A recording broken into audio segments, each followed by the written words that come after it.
Last lecture में हमने topic देखना शुरू किया था कि डिस्क्रिप्शन ऑफ सेट।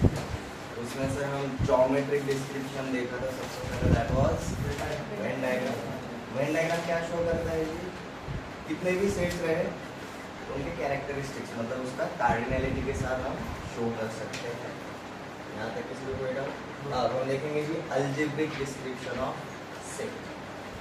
कल वाले टॉपिक को यहाँ कंटिन्यू करते हैं। Description of set.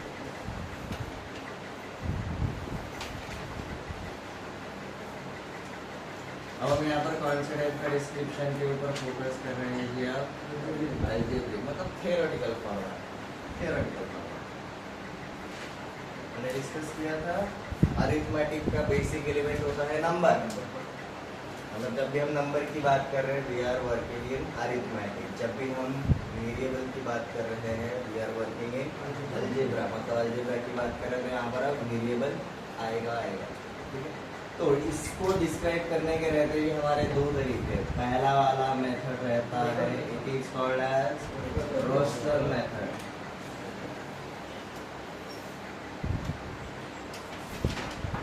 First method is called as roster method. अब रोस्टर मेथड एग्जैक्टली रहता है क्या? Listing every element of given set। हमारा जो भी एलिमेंट रहेगा हम उनका क्या बनाएंगे जी? लिस्ट बनाएंगे। या फिर हमारा जो डिस्क्राइब करने का जो तरीका रहता है हम उस तरीके से लिखना है। मतलब अगर एग्जाम्पल में अगर हमें बोला रहेगा ए क्या है जी? A is a set of first 10 natural numbers. अब ये सेट अगर हमें डिस्क्राइब किया रहेगा तो रोस्टर मेथड के थ्रू हम इसको कैसे देखेंगे जी? A equals to first 10 natural numbers, जितने भी है हम सबको लिस्ट डाउन करेंगे। शेड्यूल 1 2 3 4 5 6 7 8 9।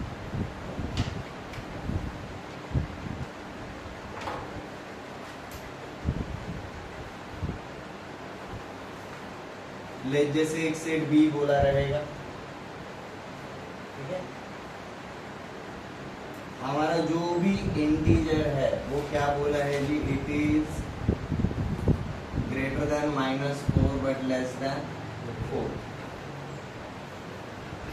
बी ये वाला सेट अगर ऐसा बोला रहेगा तो हम इसको कैसे लिखेंगे जी? सेट बी को हमने लिखा -4 से बड़ा वाला इंटीजर -3 -2 -1 0 1 2 3। तो हमें जितना भी वैल्यू पता रहेगा उसके अंदर जितने भी एलिमेंट्स रहेंगे हम सबको क्या करेंगे?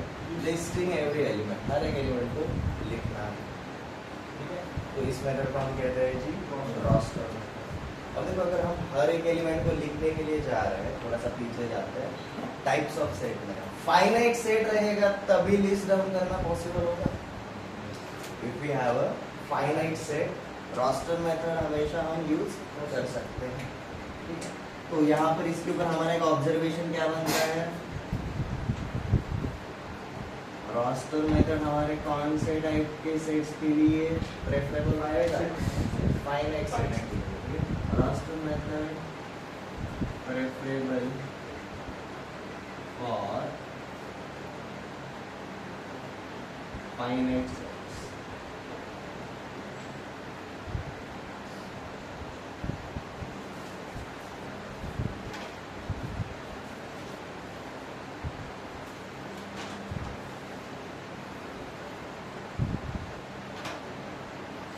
Roster method is preferable for finite sets. Preferable में क्या मतलब? पॉसिबल भी सिर्फ फाइनाइट सेट्स के लिए ही होगा।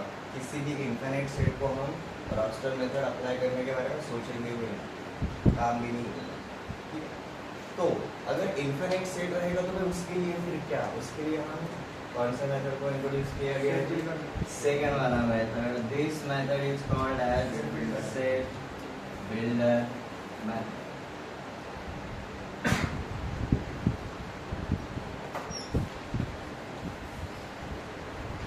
सेट बिल्डर मेथड में होता क्या है, हम हर एक एलिमेंट को लिस्ट डाउन करते हुए नहीं बैठेंगे। हमें सेट जिस तरीके से डिफाइन किया रहेगा, लाइक ये फर्स्ट वाला पार्ट, हमें कंडीशन सारी की सारी समझ में आ गई। उस कंडीशंस को हम कौन से वाले फॉर्मेट में लिखेंगे जी, वेरिएबल वाले फॉर्मेट में लिखेंगे। हम कंडीशंस को इस तरीके से एक्सप्लेन करेंगे कि भाई हर एक एलिमेंट के लिए वो कवर हो जाए, ठीक है। तो सेट बिल्डर मेथड को हम सबसे पहले लिखेंगे जी, not every set can be described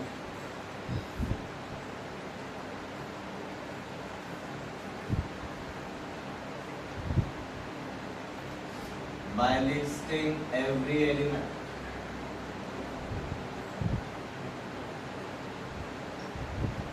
आप हर एक सेट को नहीं दिखा सकते हो लिस्ट डाउन करके, तब हम क्या करेंगे,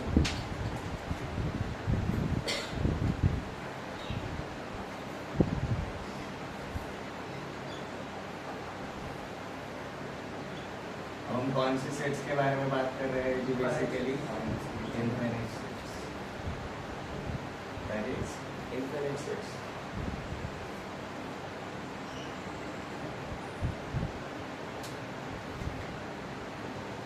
At such condition,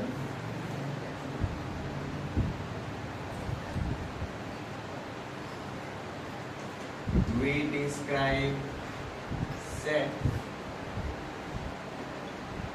in terms of variable.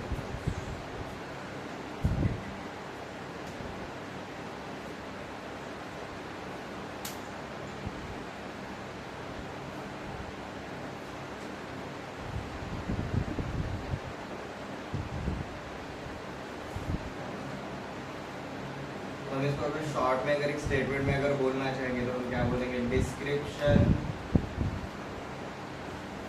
of set in terms of variable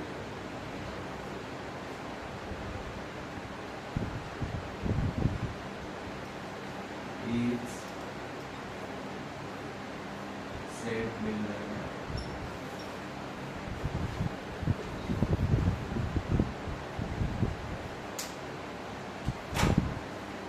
Description of set by listing down every element, roster method. Description of set in terms of variable, set builder. दोनों तरीके समझ में आ गए। अब मजेदार बात, अगर set builder method से अगर हम इनफिनिट सेट डिफाइन कर सकते हैं तो ऑब्वियसली हम फाइनाइट सेट भी डिफाइन कर सकते हैं। इससे छोटा ही है। यस, अगर मैं 10 लीटर की कैन अगर मेरे पास रहेगा तो उससे कम क्वांटिटी ली तो उसमें कैरी कर सकता हूँ। तो अगर ये मेथड अगर मैंने कोई भी इनफिनिट सेट अगर कवर करता है तो मैं ऑब्वियसली फाइनाइट सेट वाला भी पार्ट कवर कर सकता हूँ। बस क्या रहेंगे, एक्स्ट्रा कंडीशंस है। तो जैसे कि हम इसके कुछ एग्जांपल देखते हैं। अब जैसे मेरा एक सेट एस है, उसको डिस्क्राइब किया है जी, it is set of squares of natural numbers.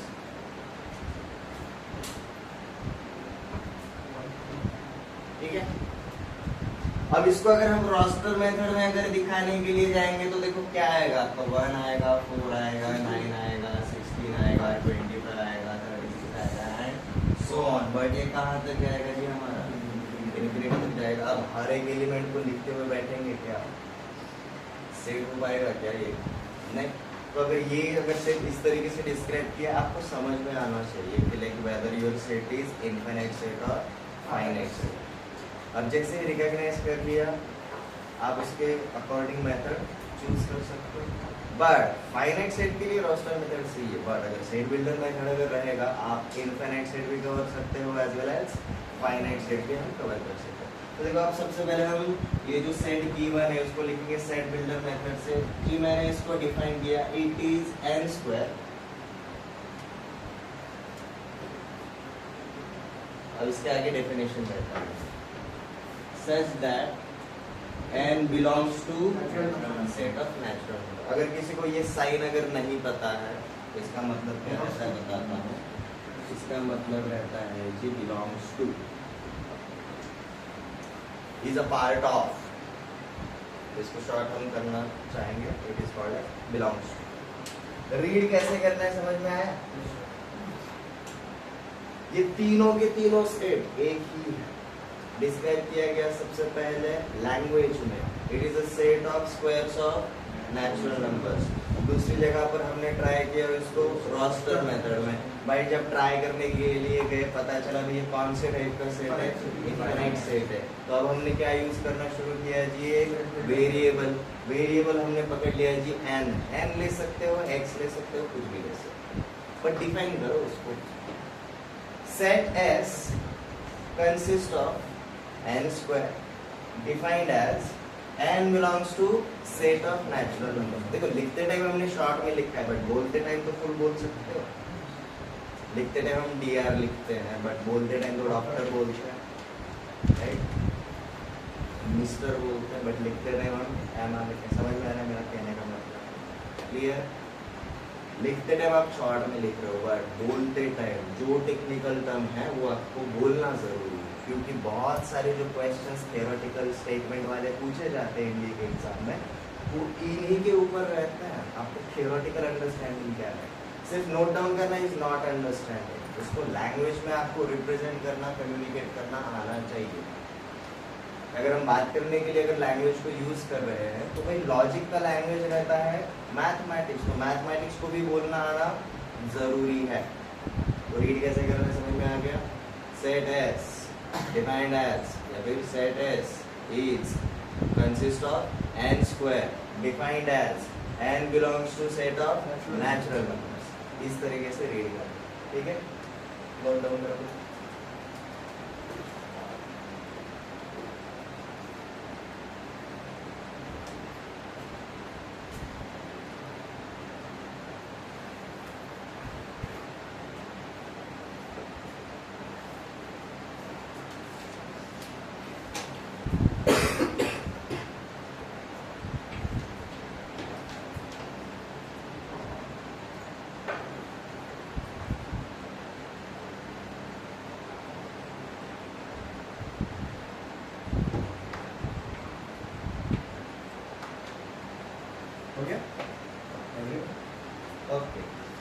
क्या कोई ट्राई कर सकता है? ये जो हमारे प्रीवियस एग्जांपल्स थे ये फाइनाइट सेट्स हैं, ठीक है? हम इनको सेट बिल्डर मेथड में डिफाइन करने का ट्राई करेंगे। ट्राई करो। ओके क्षितिज आ गया। ओके सेट ए को कैसे डिफाइन करोगे बोलो? Sir A set of x such that x belongs to set of natural numbers which is less than 10. अब देखो इसको हम इसी सेट को हम किसमें लिखेंगे जी? सेट बिल्डर मेथड से। हमें सेट ए को डिफाइन कैसे किया है? It is a set of first 10 natural number.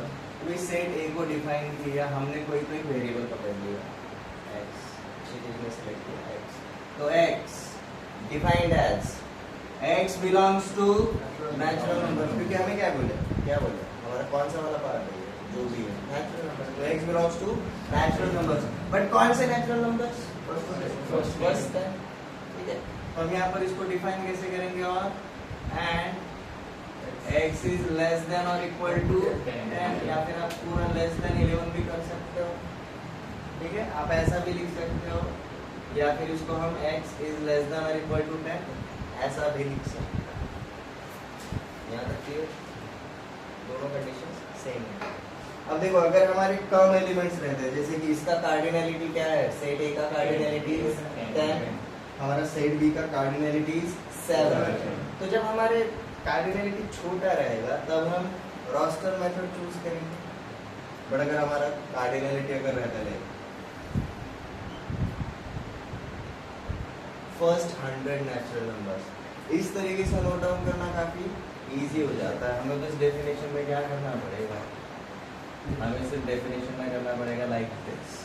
So instead of listing down 100 elements, we will use a variable and all the conditions to define the boundaries. Clear? Boundaries क्यों? क्योंकि ये कौन से type का set है? Minus infinite set रहेगा तो there will be no boundary. यहाँ तक समझ में? सेट बी ट्राई करेंगे जी अब। सेट बी हमारा integer such that x is greater than -4 and less than 4. ठीक है, ऐसा भी कर सकते हो। ठीक है, फिर से हमने एक वेरिएबल सेलेक्ट किया x such that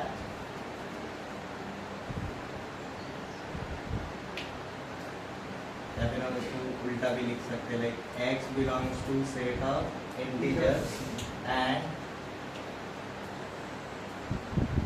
x is between -4 to 4। इसको लिखने का एक और तरीका है, हमें आगे जाके पता चलेगा जब हम क्या सीखेंगे जी, ये वाला पार्ट मॉड्यूलस। ये टर्म शायद कुछ स्टूडेंट्स को पता रहेगा, कुछ स्टूडेंट्स को पता नहीं रहेगा। मॉड्यूलस का मतलब क्या रहता है हम देखेंगे आगे। इसी को लिखने का एक और तरीका है such that mod of x is less than 4।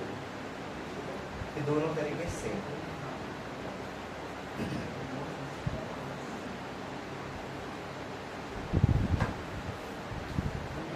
दोनों मेथड समझ में आ गए? पहला वाला मेथड बहुत ही इजी, फाइनाइट सेट के लिए कम कार्डिनलिटी रहेगा, छोटा कार्डिनलिटी रहेगा, रॉस्टर मेथड जिंदाबाद।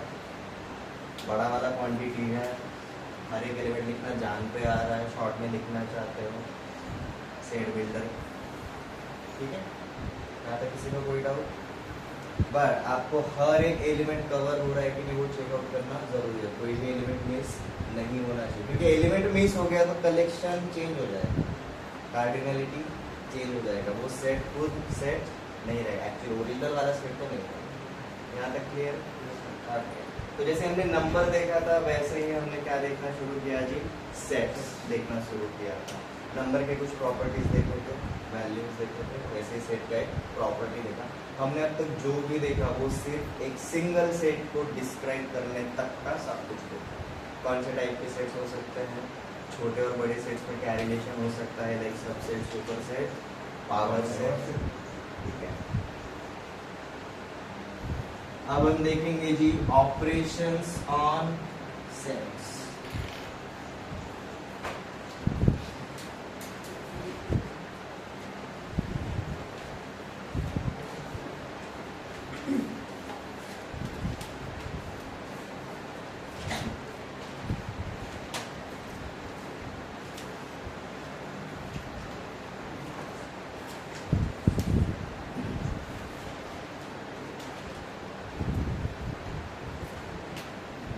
Practice makes habit.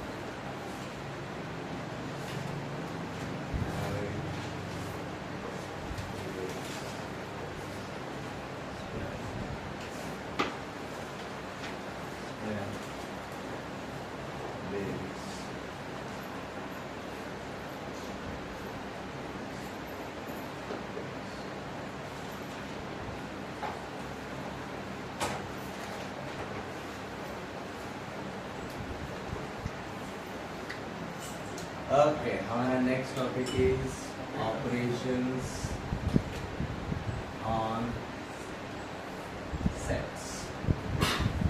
These operations are just like addition, subtraction जो हमने numbers के ऊपर किया। Numbers के ऊपर कौन से operations होते हैं यहाँ पे? गिनवाएगा, addition, subtraction, ये multiplication and division, ये 4 हो गए। और नहीं वो same है। Reciprocal, इनवर्स, ठीक है, इनवर्स मतलब ही रेसिप्रोकल। ठीक है, और अगर हम इंडेक्स में अगर चेंज करें, इंडेक्स मतलब डिग्री। ठीक है, नॉर्मली जब भी हम नंबर लिखते हैं तो उसका डिग्री हम क्या बोलते हैं, 1 रहता है। तो फिर डिग्री में अगर चेंज करें तो ये भी एक सच काइंड ऑफ ऑपरेशन होता है। ठीक है, तो जब भी हम ऑपरेशन ऑन नंबर्स करने के लिए जाते थे हमें कम से कम कितने नंबर्स की जरूरत होती है, ऐड करने को भी 2 तो चाहिए ऐड करने के लिए। ठीक है, तो सिमिलरली हमारे जो ऑपरेशंस ऑन सेट्स रहेंगे उसके मोस्ट प्रोसेस के लिए हमें बेसिकली हमें कितने सेट्स की जरूरत रहेगी, 2 सेट्स। तो हमारे सबसे पहले ऑपरेशंस कौन से हैं वो पहले देखते हैं। ये हमारा first operation is called as union of sets, second operation is intersection of sets, third operation is difference of sets, and fourth operation is complement of sets. इसमें से ये जो हमारे पहले 3 ऑपरेशंस हैं ये बेसिकली कितने सेट्स के ऊपर काम होते हैं जी? 2 सेट्स के ऊपर। और ये जो हमारा कॉम्प्लीमेंट वाला सेट है ये जो ऑपरेशन है वो हम एक्चुअली से एक सेट के ऊपर ही करना प्रेफर करता है। ठीक है, अब ये जो भी हम ऑपरेशन देखेंगे इसको अलजेब्रिकली भी अंडरस्टैंड करेंगे एज वेल एज ज्योमेट्रिकली भी, मतलब हम इसका सेट भी बनाएंगे एज वेल एज इसका वेन डायग्राम भी बनाएंगे। यहाँ तक clear? So let's start with our first operation, that is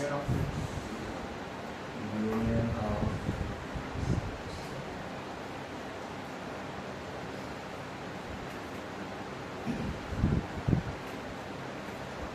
so let capital A and capital B are any two non-empty sets। Obviously हम एम्प्टी सेट्स को लेकर तो काम करना शुरू नहीं करेंगे। एम्प्टी सेट का कार्डिनलिटी क्या होता है? 0 होता है। हमें non empty sets. So let A and B are any two non-empty sets, then union of set A and set B is represented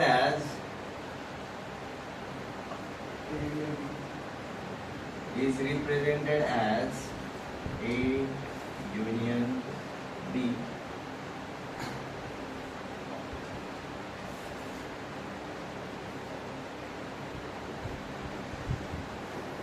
which is a set obtained by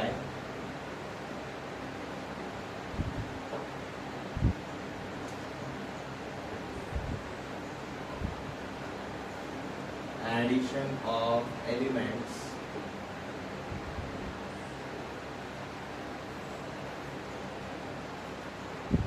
without repetition।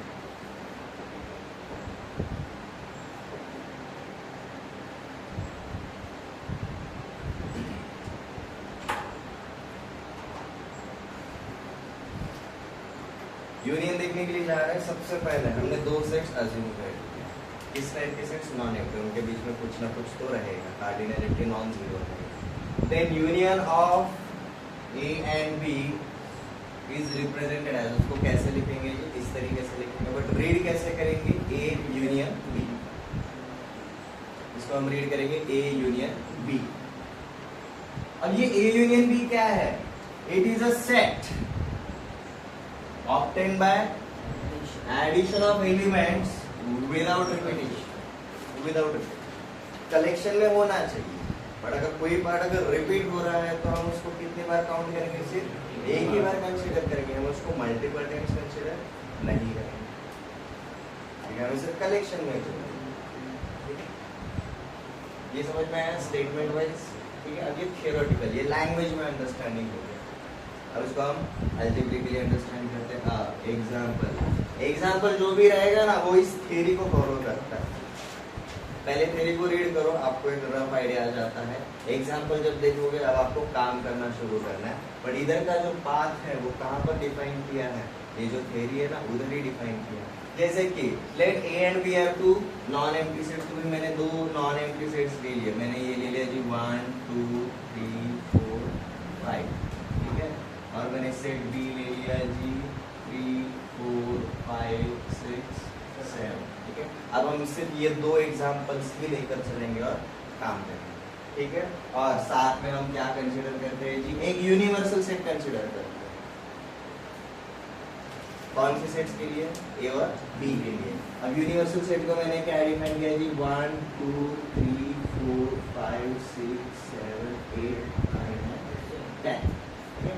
पहले 10 natural number का हम universal set, छोटा सा, ठीक है, छोटे को तो छोटे को, ठीक है, तो हमारा सेट ए, ओके, इसमें हम ऐसा बोल सकते हैं, A is subset of universal solution, B is subset of universal solution, clear? Okay, तो हमने दो नॉन एम्प्टी सेट्स पकड़ लिए। अब ए यूनियन बी जो भी रहेगा हम उसको रिप्रेजेंट कैसे करेंगे जी, इस तरीके से करेंगे, रीड करेंगे उसको ए यूनियन बी। बट ये सेट कैसे मिला, कब मिला? It is obtained by addition of elements without repetition, without repetition. 1 2 3 4 5 लिख लिए, 1 2 3 4 5, इधर 3 4 5 6 7, तो 3 4 5 ऑलरेडी है, तो हमें उसको लिखने की जरूरत वापस नहीं पड़ेगी। अभी लिखेंगे कि हम 6 है 7, तो हमारा ये बन जाता है ए यूनियन बी। ठीक है, लिखते टाइम ये जो अंडरलाइन करना है ना, ये बाद में रिवीजन के लिए इजी रहता है। यूनियन मतलब क्या रहता है? It's an addition without repetition, it's an addition without repetition.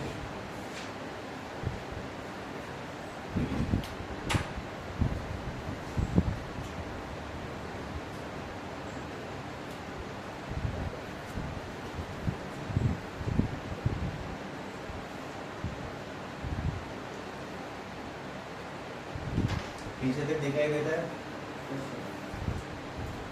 Last student दिखता है सर्वर?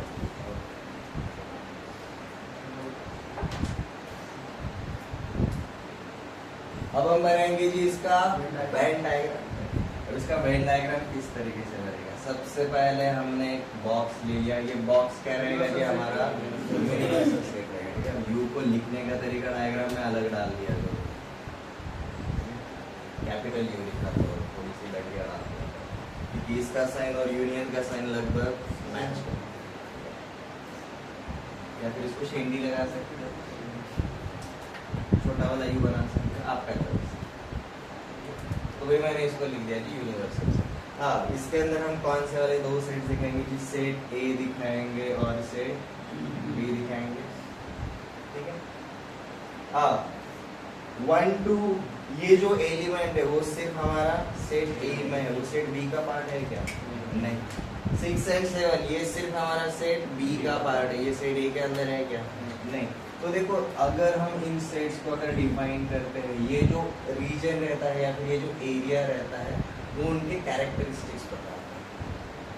ठीक है, अब सबसे पहले हमें क्या बोला गया जी? It is a set obtained by addition of elements without repetition. तो हर एक जो पार्ट रहेगा वो कितनी बार आएगा? वो सिर्फ एक बार ही आएगा। अब ये जो शेडेड रीजन रहेगा,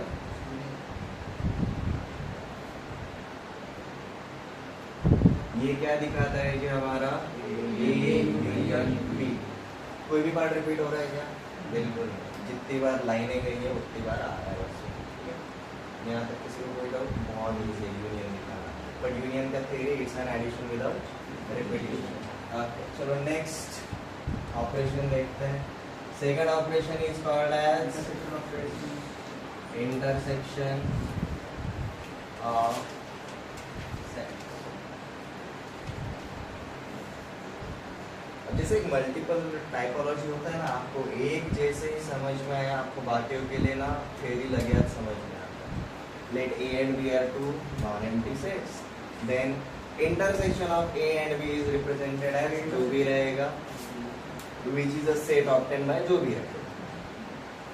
समझ में आया? डिटेल्स का थोड़ी से चेंज होता है, स्ट्रक्चर हमेशा वही रहेगा, सेम रहेगा। वेन डायग्राम हो गया जी। डायग्राम पेंसिल से ही बनाना, डायग्राम दिखे ऐसा बनाना। मैग्नीफाइंग ग्लास यूज करने की जरूरत नहीं पड़नी चाहिए अंडरस्टैंड करने के लिए।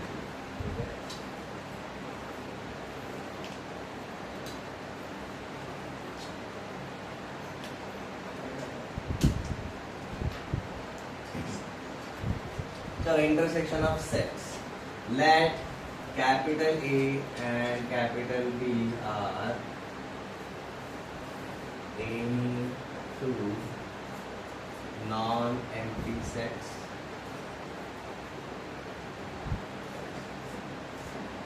Then intersection of A and B is represented as this. जो लिखा है उसके ऊपर ध्यान दो।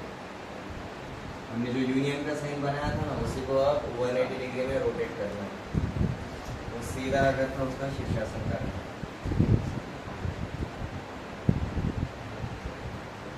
Which is a set obtained by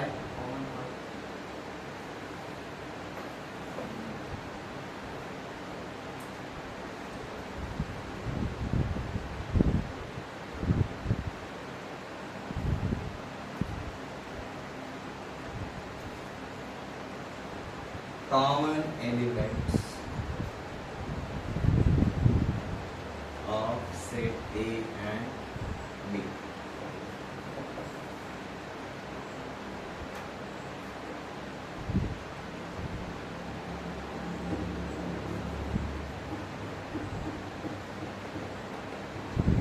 similarly जहाँ पर जैसे हमने जो पार्ट को अंडरलाइन किया, सेम तरीके से इधर भी करना है।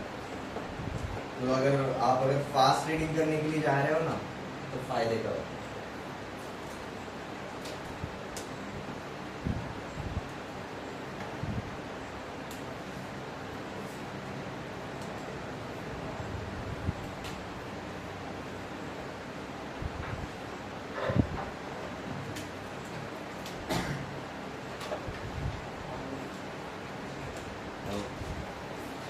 हो गया मतलब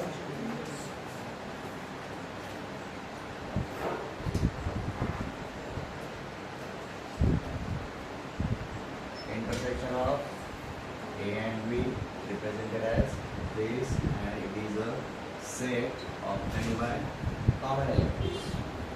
अब common मतलब ऐसा पार्ट जो A में भी बिलोंग करेगा as well as B में भी बिलोंग करेगा। ठीक है, तो हम सेम एग्जांपल के ऊपर काम करेंगे। ठीक है, उस एग्जांपल को हमें बार बार नहीं लिखना है। क्लियर है? हमारा यूनिवर्सल सेट वो है सेट ए, ये है सेट बी, ये है। इसी एग्जांपल के ऊपर हम सारे के सारे ऑपरेशंस लिखेंगे। समझ में आया? तो अब हम क्या फाइंड आउट करेंगे जी? ए इंटरसेक्शन बी। ठीक है, हाँ, इसके लिए क्या बोला है? It is a set obtained by common elements of A and B. अब देखना है आपको बस ए और बी के अंदर कॉमन कौन सा पार्ट है? 3, 4, ठीक है, हमारा 3 इधर भी है, 4, 5 और इधर भी है। ठीक है, ये 3 ऐसे एलिमेंट्स हैं जो ए में भी बिलोंग करते हैं एज वेल एज बी में भी बिलोंग करते हैं। ठीक है, तो हमारा ए इंटरसेक्शन बी क्या रहेगा जी? 3, 4 and 5। This will be our A intersection B. अब इसका हम क्या बनाएंगे जी? Venn diagram. अब वेन डायग्राम अगर बनाएंगे तो सेट ए, सेट बी, ये मेरा यूनिवर्सल सेट। अब देखो ये लेफ्ट साइड वाला पूरा का पूरा सर्कल सेट ए का पार्ट है, राइट साइड वाला पूरा का पूरा सर्कल सेट बी का पार्ट है। उनके बीच का कॉमन एरिया दिख रहा है आपको? अब ये जो शेडेड एरिया रहेगा ये क्या शो करेगा जी? हमारा A intersection B.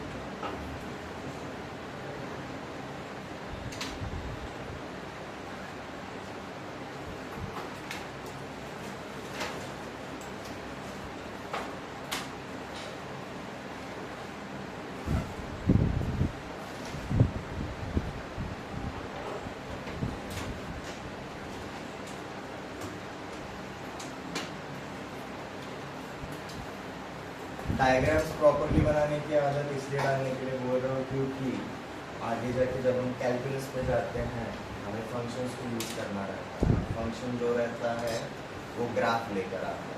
Quadratic equation पता रहेगा ना, उसके ग्राफ बनाए थे टेंथ में। सेम तरीके से हमें ग्राफ के भी ऊपर काम करना पड़ता है। इसलिए डायग्राम से क्या होता है, आपको ना पूरा का पूरा डेटा एट अ टाइम समझ में आया? थ्योरी में क्या होता है, आप रीड करते हुए जाते हो, यू आर बिल्डिंग समथिंग, तो जो भी आपने बिल्ड किया है उसको अगर एट ए टाइम अगर विजुअलाइज करना रहेगा तो वहाँ पर हमें ज्योमेट्रिकल तरीका जो रहता है उसको यूज करना है। क्लियर है? अब हम देखेंगे जी third operation. Third operation is difference of two sets.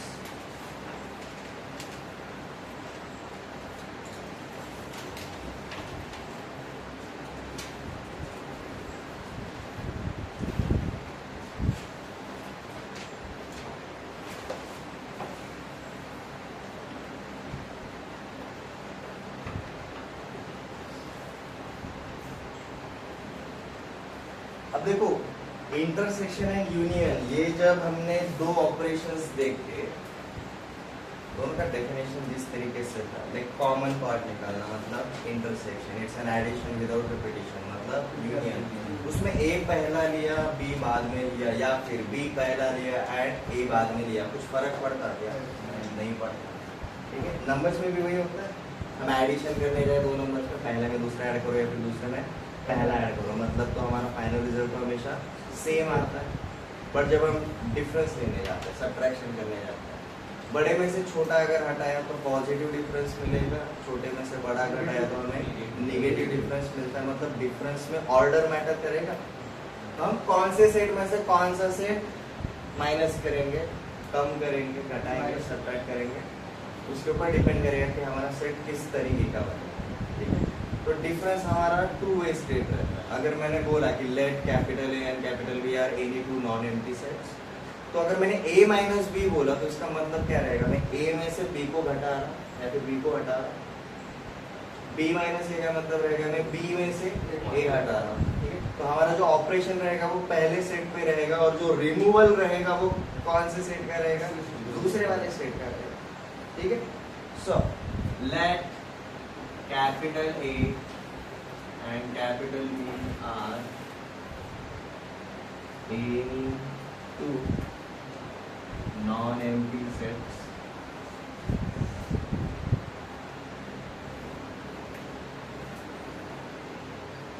then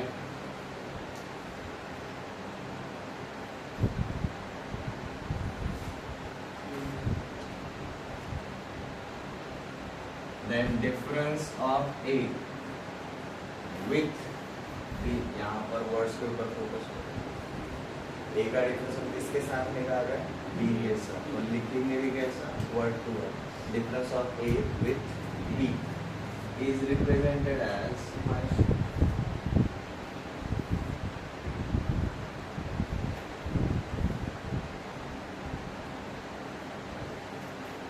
A minus B. B is represented as A minus B, which is a set, which is a set obtained by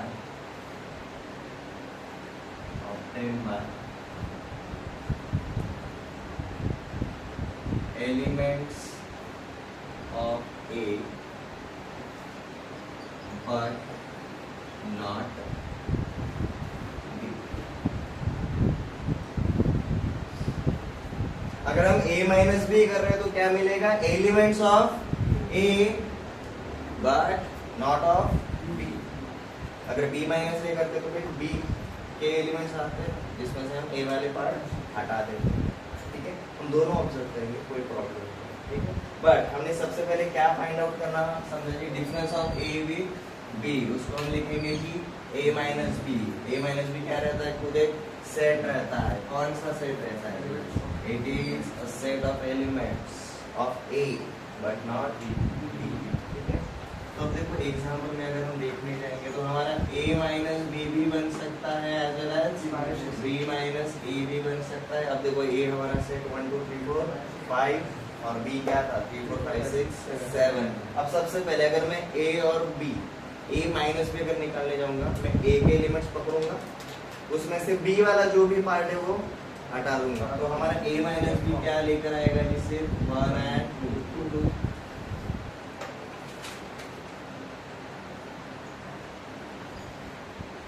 ये अगर अब मैं b minus ए के लिए अगर जाऊंगा, मैं b को सामने रखूंगा, उसमें से जो a वाला पार्ट है वो मैं हटा दूंगा। 6 ये आएगा जी 6 एंड 7, ये आएगा जी हमारा 6 एंड 7। ठीक है, अब हम बनाएंगे जी इसका वेन डायग्राम। अब हमने डिफरेंस दो फाइंड आउट किए, इसलिए हमारे शेडेड एरियाज भी हम दो फाइंड आउट करेंगे। जैसे ये हमारा सेट ए है, ये हमारा सेट बी है, ठीक है, ये यूनिवर्सल सेट है, सेट ए सेट बी। देखो मैं अलग अलग पार्ट शेड करूंगा। अगर मैं सेट ए के ऊपर देख रहा हूँ, मैं सबसे पहले क्या फाइंड आउट करना चाहता हूँ वेन डायग्राम में, ए माइनस बी। तो सबसे पहले मैं कौन से वाले सर्कल के ऊपर फोकस करूंगा, सेट ए के ऊपर। उसमें से मैं बी वाला पार्ट हटा दूंगा। अब बी वाला पार्ट मतलब कौन सा है, ये वाला पार्ट, बट ये वाला पार्ट तो कॉमन पार्ट है। तो बेसिकली हम क्या बोलेंगे, हमारा ए माइनस बी जो रहेगा वो ये रहेगा। ठीक है, ये जो शेडेड एरिया है ये क्या दिखाएगा जी, हमारा ए माइनस बी। अब अगर मैं b माइनस ए फाइंड आउट करना चाहता हूँ, तो मैं सबसे पहले वेन डायग्राम में जो मेरा सेट b रिप्रेजेंट करता है उस पार्ट के ऊपर फोकस करूंगा, उसमें से a वाला पार्ट हटा दूंगा। ठीक है, और यहाँ पर ये वाला शेडेड एरिया है, ये क्या लिखना पड़ेगा हमारा b माइनस, दिखाएगा हमारा b माइनस।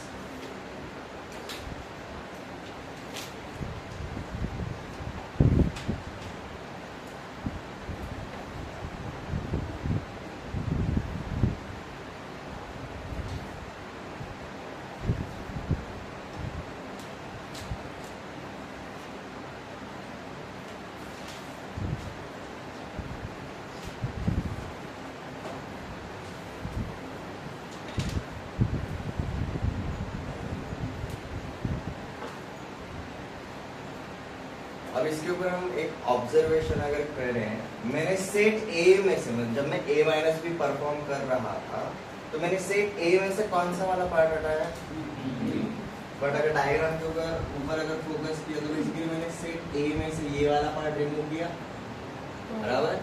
बट ये वाला कौन सा पार्ट है, कॉमन पार्ट है, और कॉमन पार्ट क्या शो करता है, इंटरसेक्शन शो करता है। तो इसके ऊपर हम एक ऑब्जर्वेशन क्या करते हैं जी, देखो क्लास में जब भी आप कुछ ऑब्जर्वेशंस रहेंगे मैं आपको नोट करके बता रहा हूँ। लाइक दीज आर ऑब्जर्वेशंस जो हमें कहीं दिए नहीं रहेंगे, बट हमने खुद से क्रिएट किए, हमने जो देखा लॉजिक को फॉलो किया। ठीक है, a माइनस बी को मैं ऐसा लिख सकता हूँ क्या, a minus A intersection B, क्योंकि मैंने सेट a में से कौन सा पार्ट हटाया, एक्चुअली जो कॉमन पार्ट है वो वाला पार्ट हटाया, जो कॉमन पार्ट है वो वाला पार्ट हटाया।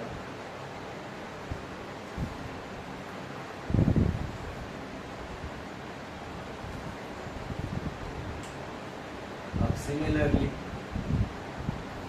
b माइनस ए के लिए भी क्या रहेगा, b माइनस इंटरसेक्शन।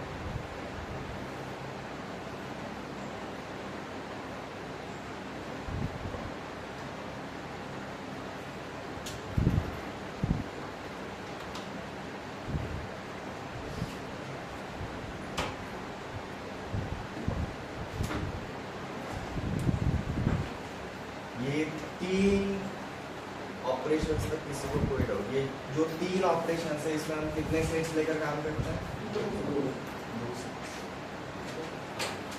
अब ये तीनों में और कुछ ऑब्जर्वेशन करेंगे।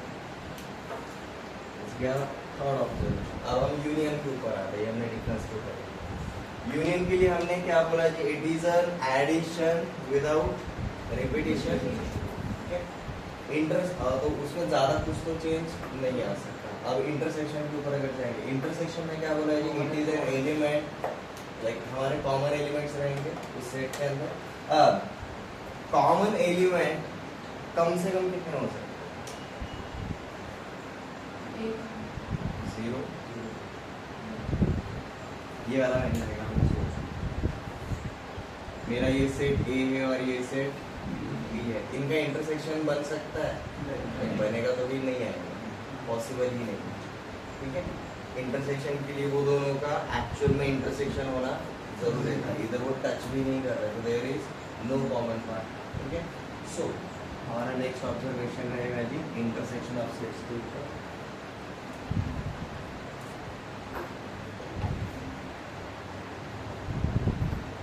When A intersection B is equal to phi, phi का मतलब क्या है? That is none set। उसी का मतलब क्या है? There is no common part, there is no common part। ठीक है, then A and B are called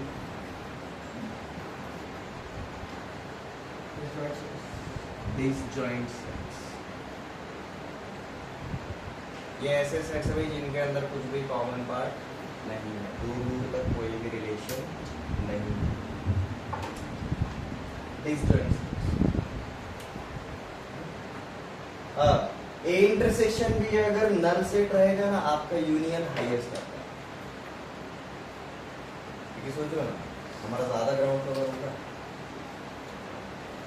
इसी का अगर हम वेन डायग्राम अगर देखने जाएंगे तो कुछ इस तरीके से होगा।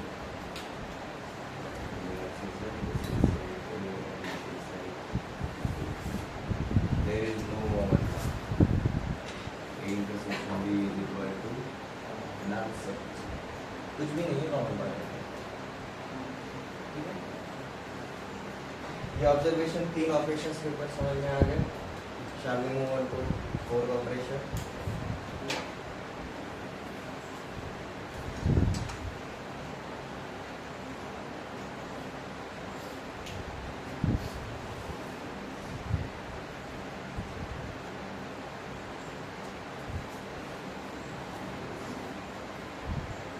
Next operation is called as complement of set।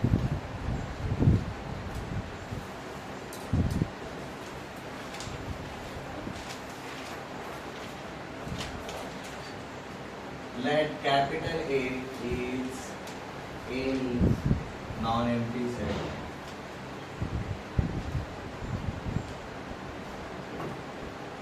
then complement of A is represented as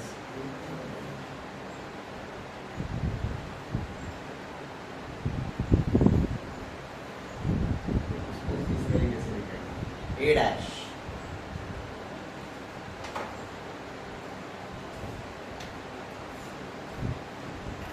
which is a set obtained by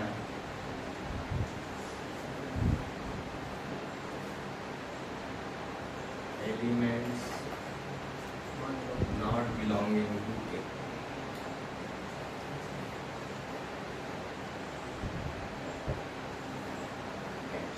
Complement of any set is represented as this। उसको हम रीड कैसे करेंगे? A complement, उसको बोलेंगे हम A complement and it is a set obtained by elements not belonging in A। belonging to A or belonging to A। तो हमने जो एग्जाम्पल देखे थे अब तक, हमारा यूनिवर्सल सेट पता है, ठीक है? तो अगर मैं A कॉम्प्लीमेंट अगर फाइंड आउट करने जाऊंगा तो मुझे वो एलिमेंट्स लेने पड़ेंगे यूनिवर्सल सेट में से जो A में नहीं रहेंगे। अब A सेट क्या था हमारा 1 2 3 4 5, यूनिवर्सल सेट क्या था 1 2 10। ठीक है, तो हमारा A कॉम्प्लीमेंट रहेगा जी 5 6 7 8 सॉरी 5 नहीं रहेगा 6 7 8 9 10, ये रहेगा जी हमारा A कॉम्प्लीमेंट। हमारा B कॉम्प्लीमेंट क्या रहेगा 1 2 8 9 10, इस तरीके से रहेगा, क्योंकि 3 to 7 B में बिलोंग करते थे। तो बी कॉम्प्लीमेंट क्या होगा, जो बी में नहीं रहेंगे, जो बी में नहीं है वो बी कॉम्प्लीमेंट करेगा।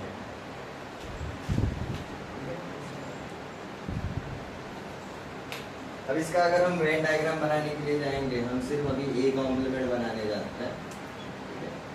अगर मेरा ये यूनिवर्सल सेट है और मेरा अगर ये सेट ए अगर रहेगा,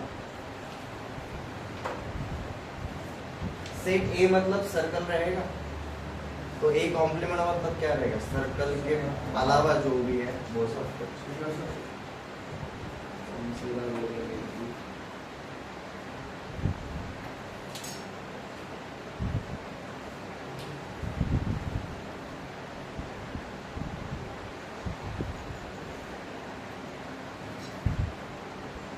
और ये जो शेडेड एरिया है वो क्या शो करेगा जी, ए कॉम्प्लीमेंट। जो ए में नहीं होगा वो ए कॉम्प्लीमेंट में होगा, जो ए कॉम्प्लीमेंट में नहीं होगा वो ए में होगा। तो एग्जैक्टली अपोजिट, एग्जैक्टली अपोजिट।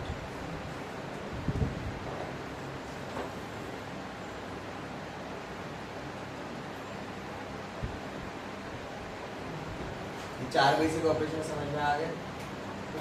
अब हम इन ऑपरेशंस को लेकर कुछ छेड़खानी भी कर सकते हैं, ठीक है। अब जैसे कि हमने जो थर्ड ऑपरेशन देखा उसमें हमने क्या देखा था, a माइनस बी भी देखा as well as b minus A देखा। ये दोनों का मैं यूनियन कर सकता हूँ, इंटरसेक्शन को नहीं कर पाऊंगा क्योंकि कॉमन पार्ट तो कुछ था ही नहीं, और उनका मैं यूनियन कर सकता हूँ, ठीक है। तो आगे हमारे नेक्स्ट ऑब्जर्वेशन,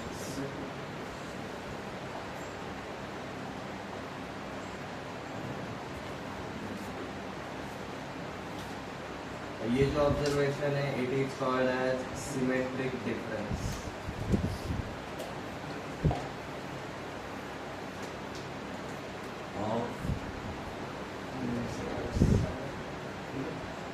अब ये symmetric difference of two sets exactly क्या रहता है, symmetric difference of two set जो रहता है it is represented as A delta B. इसको ट्रायंगल में लिखा है, इसको डेल्टा, कैपिटल डेल्टा इस तरीके से लिख रहा है। आप ये वाले डेल्टा को जानते होंगे, तो इसका छोटा भाई, ठीक है, कैपिटल है और स्मॉल है, छोटा डेल्टा ये बड़ा delta. So A delta B, ये बेसिकली क्या रहता है कि it is A minus B union with B minus A minus B union with B minus A. और इसका जो वेन डायग्राम रहता है ये रहेगा कुछ इस तरीके से।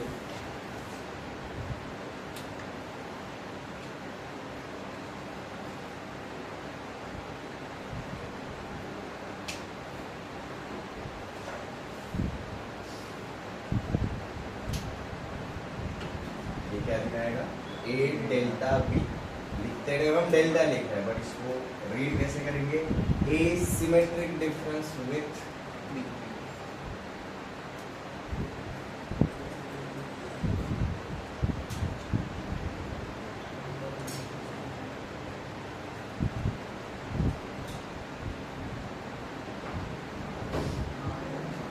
अब सिमेट्रिक डिफरेंस मतलब भाई इसके ये सेट जो रहेगा इसमें a माइनस बी भी रहेगा as well as b minus A भी रहेगा। ऑब्वियसली ये हमारा लेफ्ट हैंड साइड कौन है, a माइनस बी, ये राइट साइड वाला शेडेड पार्ट कौन है, b minus A. a delta भी कब मिला, जब हमने a माइनस बी और b माइनस ए को ऐड किया, ठीक है। तो a डेल्टा बी या फिर symmetric difference of a with b, इसके अंदर हमारा a minus B as well as b minus A दोनों रहते हैं, that's why it is called as symmetric difference, दो तरफा डिफरेंस।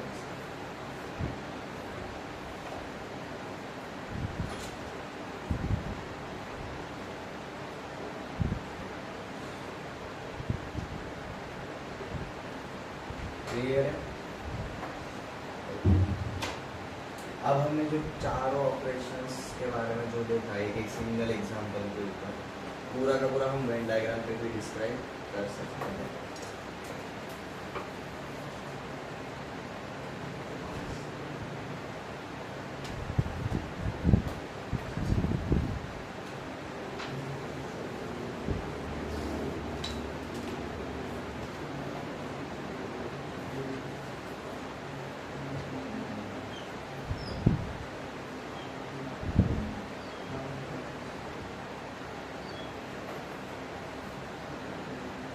अगेन हम अभी भी ऑब्जर्वेशंस के अंडर ही हैं, हमने एक एक चीज को अंडरस्टैंड किया, बट सबको हम अब एक साथ देखेंगे।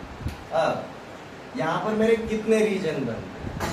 अगर ये मेरा यूनिवर्सल सेट है, ये पूरा का पूरा रेक्टेंगल, ये रेक्टेंगल के अंदर मेरे टोटल कितने रीजन्स हैं? 4, एंड 1 2 3 एंड 4। क्लियर? अब हर एक रीजन में कुछ पार्ट शो करेगा। फॉर एग्जांपल मैंने इसको 1 बोल दिया, इसको मैंने 2 बोल दिया, इसको मैंने 3 बोल दिया, इसको मैंने जैसे 4 बोल दिया। अब ये 1 क्या शो करता है जी एक्चुअली? कौन सा वाला सेट रिप्रेजेंट करेगा हमारा? a minus B. हमारा 2 क्या शो करता है? a intersection b। हमारा 3 क्या शो करता है? 3 माइनस a। और 4 क्या शो करता है? 4 is actually universal set minus 1 2 3। हमारा क्या होगा यहाँ पर एक्चुअली 1 + 2 + 3 + 4, ये मिलाकर हमारा क्या है? यूनिवर्सल सेट है, बराबर है। उसमें से 1 a minus b, 2 a intersection b, 3 b minus है। बट 4 एग्जैक्टली कब मिलेगा? जब हम यूनिवर्सल सेट में से ये 1 2 3 माइनस कर देंगे। बट ये 1 2 3 है कि हमें अब तक नहीं पता। ओके, अब सिर्फ इन ऑब्जर्वेशन, हम ऑब्जर्वेशन स्टेप बाय स्टेप बनाते जाएंगे। अगर मैंने बोला ये मेरा सेट A है और ये मेरा सेट B है, तो मुझे सेट A बनाने के लिए कौन कौन चाहिए रहेगा? 1 and 2, राइट? तो यहाँ पर हम ऐसा बोल सकते हैं, अब सेट A को मैं डिफाइन करूंगा जी 1 + 2। हमने एक एक एरिया को सबसे पहले रिकॉग्नाइज किया, अब सेट्स बनाते हैं। सेट A मेरा 1 + 2 दिखाएगा। मेरा सेट B क्या होना चाहिए? 2 + 3। सेकंड रीजन है, थर्ड रीजन। मेरा A यूनियन B क्या होना चाहिए? 1 + 2 + 3। अब देखो 1 + 2 + 3 मिल गया, राइट? तो हमारा नंबर 4 पार्ट बेसिकली क्या रहेगा? Universal set minus 1 + 2 + 3। तब हमें 4th एरिया मिलेगा। बट 1 + 2 + 3 बेसिकली हमारा कौन सा सेट था? A union B। तो हम यहाँ पर क्या हो रही है? हमारा 4th रीजन रहेगा actually universal set minus A union B। Universal set minus A union B। ठीक है, देखो ना, अगर A यूनियन B मेरा ये पूरा वाला पार्ट है, तो ये 4th पार्ट इसके अंदर है क्या? तो कॉम्प्लीमेंट में हमने क्या देखा? जो पार्ट उस सेट में बिलोंग नहीं करता वो उसका कॉम्प्लीमेंट रहेगा। तो ये जो 4th रीजन है वो A यूनियन B में बिलोंग नहीं करेगा, तो ये क्या रहेगा? उसका कॉम्प्लीमेंट रहेगा, ये उसका कॉम्प्लीमेंट रहेगा। तो हमारा एक्चुअली 4th पार्ट क्या मिलता है जी? A यूनियन B का कॉम्प्लीमेंट। अब देखो मुझे बात बताओ, ये अंडरस्टैंडिंग क्रिएट करने के लिए हम सिर्फ अलजेब्रा पर है क्या? हम सिर्फ ज्योमेट्री पर है क्या? अगर हम सिर्फ लैंग्वेज को ही अंडरस्टैंड करते बैठे क्या? नहीं, हमने तीनों पार्ट्स को यूज किया फॉर बेटर अंडरस्टैंडिंग। ये समझ में आ रहा है? ये नेचर में रहता है। फॉर एग्जांपल जेव्हा तुम्हाला सर्दी होते, तुम्हाला टेस्ट पण नहीं लगता, बहुत सारी चीज़ों का टेस्ट आपको नहीं लगता जेव्हा तुम्हाला सर्दी होती। समझ में आ रहा है? तो मतलब आपका स्मेल एक सेंस जैसे ही थोड़ा सा कम पड़ गया, आपके बाकी के सेंस के ऊपर भी थोड़ा सा उसका इफेक्ट पड़ता है। तुम्हाला लगी ठंडी बोल रही है, मतलब आपके टच वाले पे, टेस्ट वाले पे इफेक्ट पड़ गया उसका, क्योंकि आपका स्मेल वाला इफेक्ट पड़ा। तो हमारा जो एक कॉमन सेंस रहता है, फिर अंडरस्टैंडिंग रहता है, वो हम सारे सेंसेस को यूज कर रहे हैं, तब हम हायर इफिशियंसी पे काम कर सकते हैं, अंडरस्टैंडिंग कर सकते हैं। तो अगर हम लर्न करने के लिए थ्योरी देख रहे हैं, अलजेब्रा देख रहे हैं, ज्योमेट्री देख रहे हैं, तो अंडरस्टैंडिंग क्रिएट करने के लिए भी हम तीनों पार्ट्स को यूज करना पसंद करते हैं। यहाँ तक क्लियर है? अब देखो हमारा हर एक सेपरेट रीजन डिफाइन हो गया, और हमें जो भी सेट फाइंड आउट करना रहेगा हमने उसको इंडिविजुअली फाइंड आउट भी कर लिया। अब देखो इसके अंदर हमारा सारा आ गया, सेट A आ गया, B आ गया, हमारा फर्स्ट ऑपरेशन, हमारा सेकंड ऑपरेशन, हमारा थर्ड ऑपरेशन, फोर्थ की वजह से हमने कॉम्प्लीमेंट को भी अंडरस्टैंड कर लिया। ठीक है, ये ऑब्जर्वेशन समझ में आ गया? So please note it down.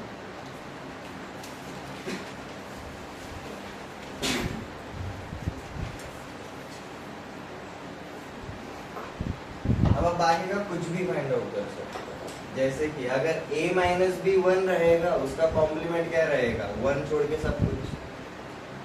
a intersection भी अगर 2 है तो इसका कॉम्प्लीमेंट क्या रहेगा, 2 छोड़ के सब कुछ। b माइनस है अगर 3 है उसका कॉम्प्लीमेंट 3 छोड़ के सब कुछ। अब ये जो अंडरस्टैंडिंग हो रहा है ये किसकी वजह से हो रहा है, हमारा वेन डायग्राम की वजह से। वेन ने एक्चुअली सेट्स का अंडरस्टैंडिंग काफी इजी कर दिया डायग्राम निकाल के।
वेरिएबल कुछ भी ले सकते हैं।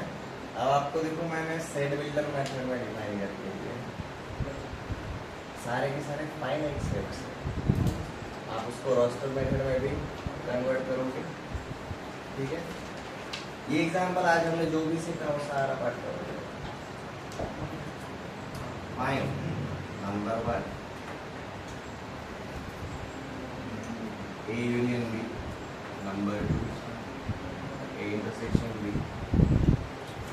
number 3 A minus B, number 4 B minus C, number A symmetric difference with B, 6 A complement union with B,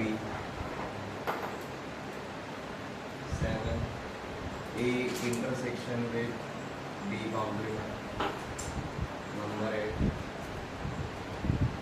A union B का complement। कितने का फिर है और ये 10 कर लो। A complement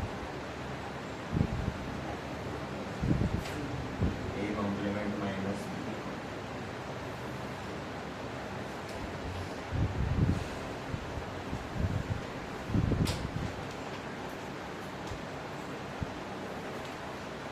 आज हमने डिस्क्रिप्शन के 2 तरीके देखे, रोस्टर मेथड है, सेट बिल्डर मेथड।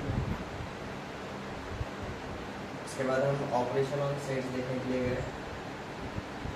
ऑपरेशंस के लिए जो लॉजिक था वो हमने लैंग्वेज में अंडरस्टैंड किया। उसका जो अंडरस्टैंडिंग था वो हमने एक एग्जाम्पल के ऊपर जब देखा तो वेरिएबल्स को यूज किया। जब उसका हमने वेन डायग्राम बनाया तो उसका और एक क्लियर और एक बेटर अंडरस्टैंडिंग क्रिएट हुआ। आज आपको इन 4 ऑपरेशंस के ऊपर ही काम करना है प्रैक्टिस। ये एक एग्जाम्पल है, ये एक एग्जाम्पल काफ़ी है, लेकिन जो भी सीखो अप्लाई करो, फाइंड आउट।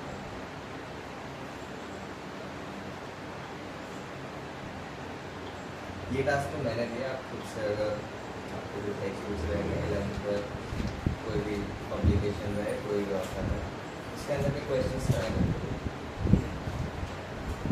कई बार क्या होता है जब आप एक चैप्टर के अंदर जाते हो, जब तक चैप्टर कंप्लीट नहीं होता है, आपको complete understanding of that chapter नहीं आता है, तो कुछ क्वेश्चंस आपसे टैकल नहीं होंगे, कुछ क्वेश्चंस काफ़ी इजीली हो जाएंगे। लेकिन जैसे अगर मैंने अभी कहा कि भाई हमारा चैप्टर अभी लगभग 60% हो गया, तो जितना सिलेबस हुआ है या फिर जितना कंसेप्ट हुआ है उसके ऊपर के क्वेश्चंस आप आराम से कर सकते हो।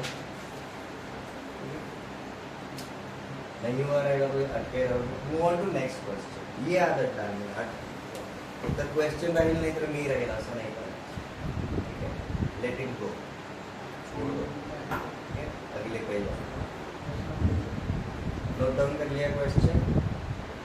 आज आपको यही करना है। कल हम शुरू करेंगे हमारी नेक्स्ट कंसेप्ट से।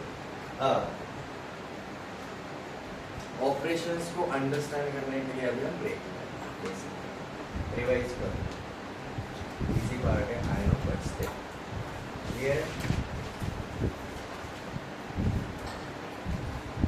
कल हमारा सेट का लर्निंग आखिरी लेक्चर रहेगा, उसके बाद हम क्वेश्चंस करेंगे उसके अगले लेक्चर। ऑब्वियसली क्वेश्चन भी करेंगे, धीरे अंडरस्टैंड करके कुछ क्वेश्चन